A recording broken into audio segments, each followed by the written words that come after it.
watch I don't get stuck or slip over in the mud. So behind me here is the River Crouch, and on the other side of the river is Wallasey Island. Wallasey Island is a rewilding project of marshland. It's an intertidal habitat that was created using excess surf from the tunnels and shafts created by the Crossrail project in London. And a couple years ago I visited Wallasey, and from what I've been reading, it's been a huge success. There's a rich abundance of wildlife, and as I find myself here on the other side of the river, I just can't help but feel that we're missing out. And over the years, I've been very lucky. Actually, it was right on this spot that I had a close encounter with a seal pup.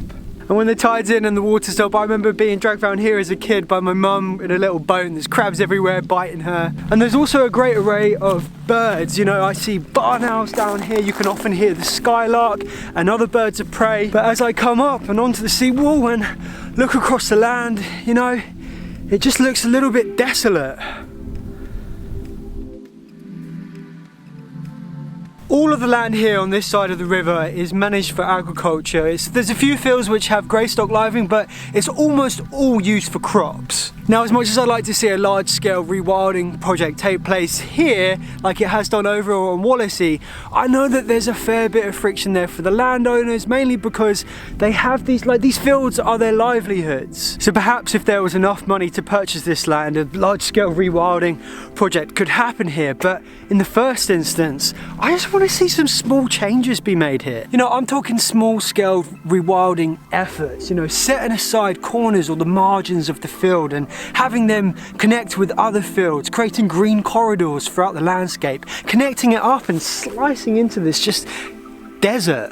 And when rewilding gets thrown up in conversation, sometimes the attention often turns to releasing big animals such as like the wolves and the bear and the lynx and the bison. And it's great. As much as I'd like to see that happen, I just feel as though that the UK countryside isn't set up for that yet. So that's really the first step in rewilding Britain, is creating enough suitable habitat for those animals to thrive.